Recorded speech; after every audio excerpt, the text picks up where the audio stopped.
She texted me at 9:47 p.m. Don't wait up. Just 4 words. No emoji. No excuse. It wasn't the first time she'd said it, but something about tonight felt different. Maybe it was the timing. Maybe it was the tone. Or maybe it was because I already knew who she was really texting. I'd known for weeks. And the funny thing is, I didn't even have to snoop. She did it for me, carelessly, arrogantly. One night she went to shower, left her phone charging beside the bed. I was reading, pretending not to notice her notifications lighting up the room like small bursts of lightning. But the cloud sync icon blinked on her screen, and I remembered she'd once logged into her account on my tablet to send herself a file. Took me 2 taps to reconnect. That's all. 2 taps. And her secrets lived quietly inside my device for the next 3 weeks. I didn't go looking for them. They came to me. The first time I saw a message that wasn't meant for me, I thought maybe I'd misunderstood. It said, "You looked amazing tonight. I can still smell your perfume." I stared at it for a long time, trying to find a version of reality where that message could be innocent. There wasn't one. I didn't confront her. I didn't scream or ask who he was. I just watched. That's when I realized that silence is the most powerful thing you can own. The more I said nothing, the more she revealed. Every lie grew louder when I stayed quiet. That's why when the "don't wait up" message came, I just smiled. She thought she was in control. She thought she was playing a clever game, the kind where she gets to decide when I hurt. But I was already past the point of hurting. I typed 3 words back, didn't plan to, and sent them. No punctuation, no tone, no anger. Just flat indifference. It was the digital equivalent of a shrug. Not even a minute passed before she called. I let it ring. Then another call. Then a message. "Why are you acting weird?" I turned the phone face down and took a slow sip of whiskey. The glass felt cold in my hand. Outside, it was raining softly, tapping against the windows like a slow metronome. That's when I felt at peace. For the first time in months, maybe years. Because when someone betrays you, they expect rage, drama, reaction. They don't know what to do with calm. Calm scares them. Calm means you've stopped caring. And when you stop caring, they lose all their power.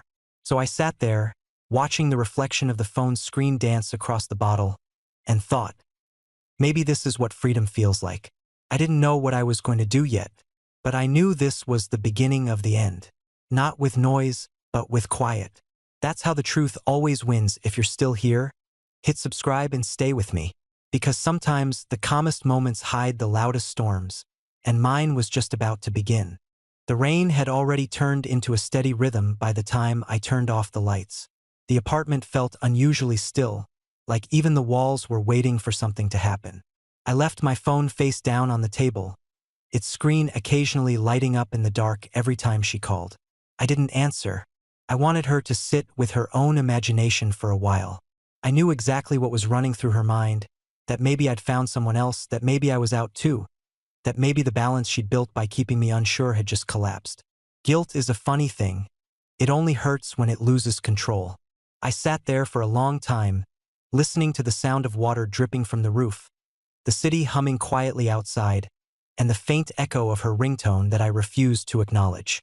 Around midnight, the messages stopped coming. She had either fallen asleep or given up pretending. I took the tablet from the shelf, the same one she used months ago when we still shared everything without hesitation. Her profile was still logged in. I hesitated for a second before unlocking it, but curiosity wasn't what drove me anymore. It was clarity.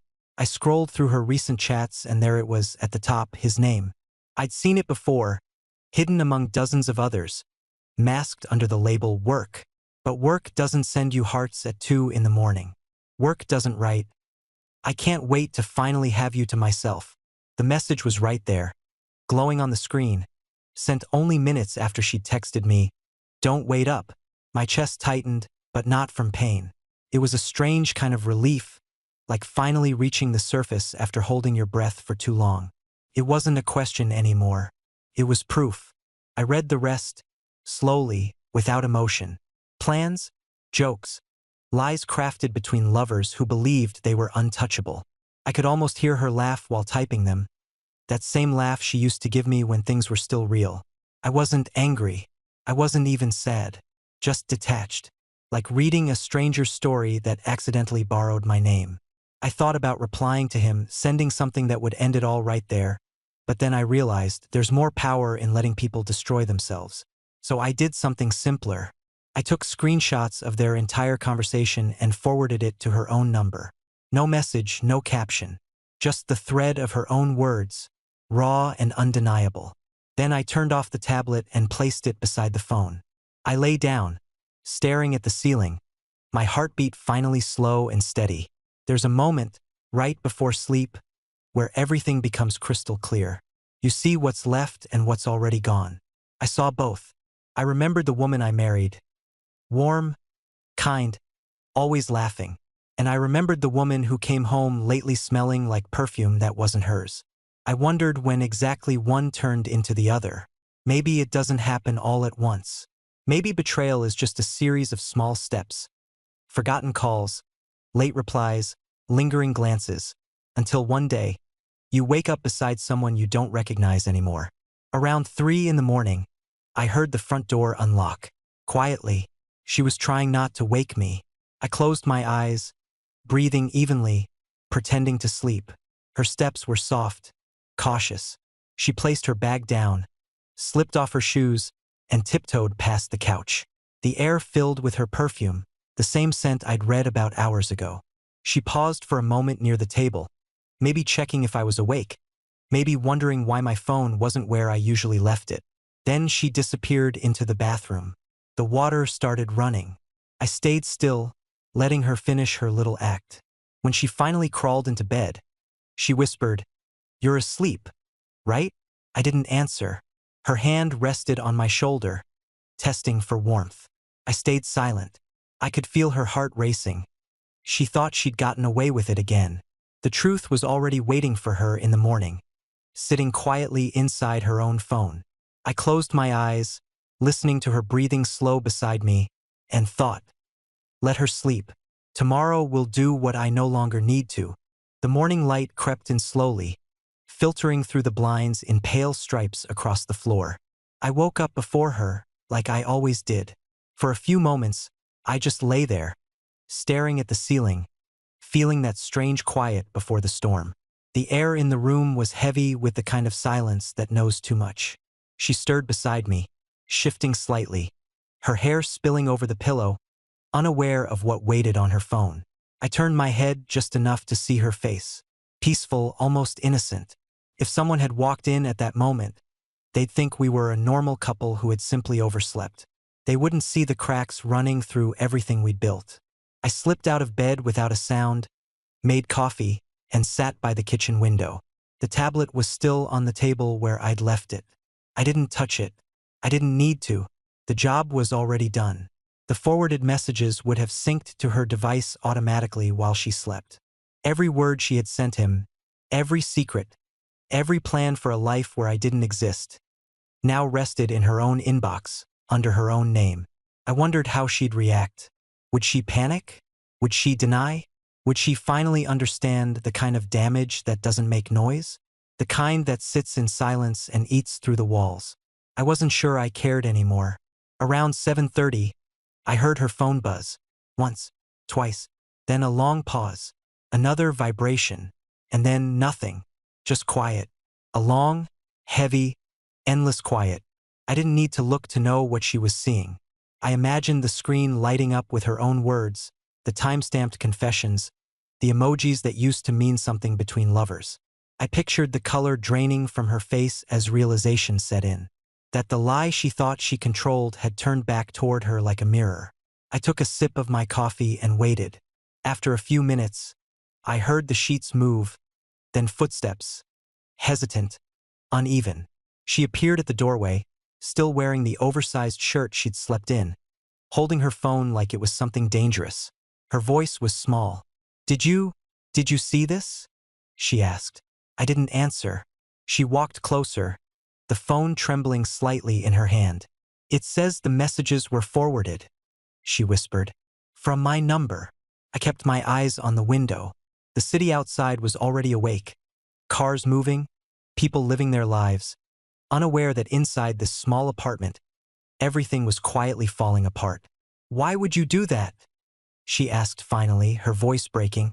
"Because I didn't have to shout," I said. "You did that for me." She blinked fast, tears welling up but refusing to fall. "It's not what you think," she said.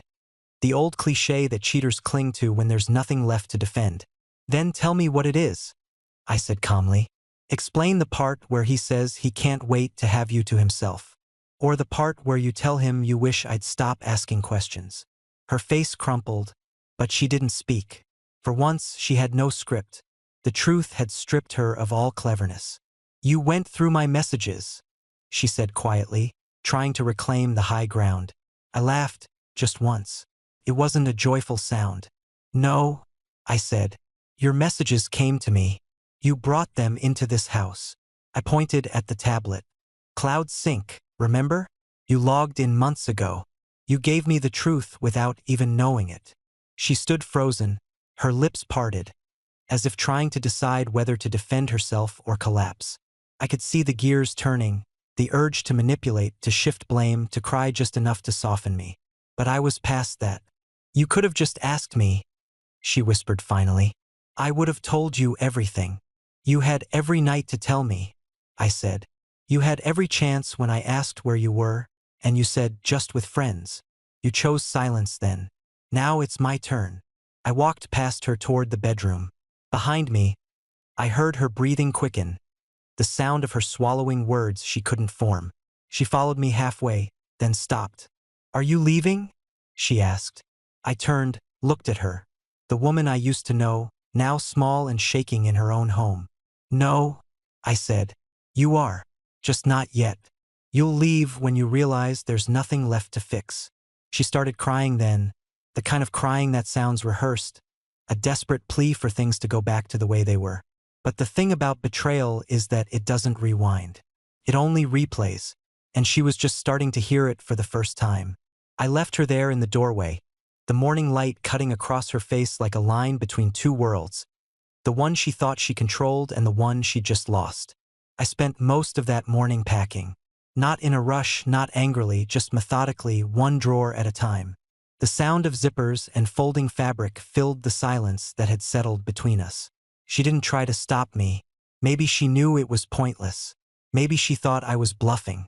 Cheaters often mistake calm for weakness. They think quiet men will forgive just because they don't shout. I wasn't forgiving anything.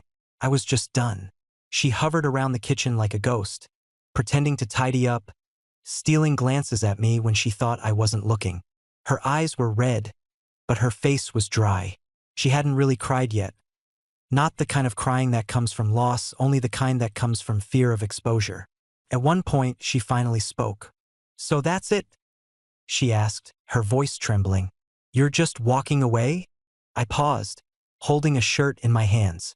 "No," I said quietly. "I walked away a long time ago. I'm just taking my things now." That seemed to hit her harder than I expected. She moved closer, leaning against the counter, trying to find something to hold on to. "It didn't mean anything," she said, her voice small, rehearsed. "It was just a mistake." I folded another shirt, dropped it into the suitcase, and said nothing. "Say something," she demanded suddenly, her voice breaking. "You can't just stand there acting like I'm invisible." I looked at her for the first time since the night before. "Invisible," I repeated. "You made me invisible months ago. I'm just returning the favor." She turned away, clutching her arms around herself, shaking slightly. For a second, I almost felt pity. Almost. Then she said, "I didn't want to hurt you." That line. The one every liar keeps in their back pocket like a get-out-of-jail-free card. "You didn't want to hurt me," I said slowly. "But you just didn't want to stop either." She flinched but didn't answer. "You know what's funny?" I added. "You probably could have told me. I would have listened. I would have tried to understand. But you didn't want honesty. You wanted safety. You wanted both worlds until one of them collapsed." She wiped her eyes and whispered, "Please, I can explain." I zipped the bag shut. "You already did," I said. "You just sent it to yourself." She followed me to the doorway, panic slowly replacing guilt. "What are you going to do with the messages?" she asked, her voice shaking. Whatever I want, I said, stepping into the hall. They're yours. You wrote them. She reached out like she might grab my arm, but stopped herself. Her hand hovered in the air, trembling. Don't go, she whispered. I paused. The smell of coffee and rain hung between us, the faint scent of her perfume still clinging to the walls. You already left, I said, not turning around. You just didn't notice. I walked outside and closed the door behind me. The air was crisp, cool, washed clean from last night's rain. For the first time in months, I felt like I could breathe without choking on someone else's lies. I didn't go far, just down the street to the small cafe where we used to have breakfast when things were still simple. The waitress recognized me, smiled, and asked if my wife was joining. Not today, I said. Probably not again. She nodded quietly, sensing something in my tone, and brought me black coffee. I sat by the window watching people rush to work, couples holding hands, laughter spilling from passing strangers. Life doesn't pause for heartbreak. It just keeps moving, dragging you with it until you decide to walk on your own. My phone buzzed again. Her name. I stared at the screen for a long time before opening it. The message was long, filled with apologies, explanations, and half-truths stitched together to sound like remorse. I made a mistake. I was lonely. I didn't think you cared anymore. Please, let's talk. I can fix this. I read it twice, then typed back 2 words. Too late. I hit send, finished my coffee, and watched the reflection of the phone's screen fade as the light shifted. I wasn't angry anymore. I wasn't even sad. Just free. But freedom has a strange taste when it's mixed with everything you've lost. On the walk back, I thought about how easily people throw away what they say they love. Not because they stop feeling, but because they start taking it for granted. She didn't cheat because she found someone better. She cheated because she thought I'd never leave. When I got home, the apartment was quiet again. My suitcase was still by the door. She hadn't touched it. On the table, she'd left her wedding ring next to her phone. Screen still on, displaying the forwarded chat with a single word visible at the bottom. Read. No note. No goodbye. Just that. It was strange how something as simple as that word could feel so final. I picked up the ring, looked at it one last time and set it down carefully. Then I walked out again, this time without looking back. The following days felt like walking through the ruins of something that used to be home. Even silence has a shape when it comes from absence. I kept expecting her to show up, to call, to send another one of those desperate messages filled with nostalgia and guilt. But she didn't. Maybe she understood that every word now would only make it worse. I went back to my usual routine, only this time it felt different. Lighter somehow, but not free. Freedom has weight when it's bought with heartbreak. The apartment was too quiet, too clean, too organized. Every trace of her was gone except for the faint scent on the pillows and a half-empty bottle of her perfume on the dresser. I didn't throw it away. Not out of sentiment, but because I wanted to remember. Not her, just the lesson. People don't always cheat because they stop loving you. Sometimes they do it because they stop loving themselves and need someone else's attention to feel alive. And when they realize you've stopped chasing, their reflection becomes unbearable. I saw that truth play out the morning after she left. She came by once, unannounced. I was sitting by the window reading. When she opened the door, she looked smaller, thinner, like life had already started punishing her in ways I never could. She asked if she could talk. I nodded. She stood in the doorway, twisting the ring she'd once left on the table. I can't sleep, she said. Every time I close my eyes, I see that chat. My own words. I hate them. I didn't answer. I just watched her. Do you ever miss me? She asked. Sometimes, I said. But then I remember how peace feels. And it's enough. She nodded slowly, as if she already knew that would be my answer. I don't expect forgiveness, she said. I just wish you'd believe I didn't plan to ruin us. I smiled faintly. Neither did I said. That broke her. She started crying, the quiet kind this time, the one that comes when there's nothing left to defend. She wiped her tears, turned to leave, then looked back one last time. You really didn't plan to wait up that night, did you? She asked, trying to find a trace of the man who used to chase her. No, I said. That was the first time I finally meant it. She nodded, whispered goodbye, and closed the door softly behind her. I didn't move for a while after that. Just listened to the sound of her footsteps fading down the hall until there was nothing left. The next morning, I deleted the chat from my tablet. Not out of mercy, but closure. The truth had done its job. It didn't need to live on my screen anymore. Sometimes I still think about that message. Don't wait up. It's funny how four simple words can hold an entire story. Pain, pride, endings, and rebirth all wrapped into one sentence. I don't hate her for it. I don't even wish it never happened. Because that night, when I finally didn't wait up, I stopped being the man who begged to be chosen. I became the man who chose himself. Months have passed now. I moved to a smaller place near the water. I go running in the mornings, drink my coffee in silence, and watch the world wake up without her shadow hanging over me. Sometimes I get messages from friends asking if I've moved on, if I've met someone new. I tell them I'm learning to. Moving on isn't about replacing someone. It's about replacing the version of yourself who tolerated less than you deserved. I think I'm getting there. Every now and then, I'll see a couple arguing on the street, one trying to explain, the other turning away, and I'll wonder if he knows that silence is sometimes the loudest answer. That's what she taught me in the end, not through words, but through absence. The night she told me not to wait, I stopped waiting for more than just her. I stopped waiting for people to change before they wanted to. I stopped waiting for apologies to make sense. I stopped waiting for closure to arrive wrapped neatly in forgiveness. The truth doesn't come that way. It comes in waves, quiet, relentless, cleansing. And sometimes, if you let it, it sets you free. If you've made it this far, hit subscribe.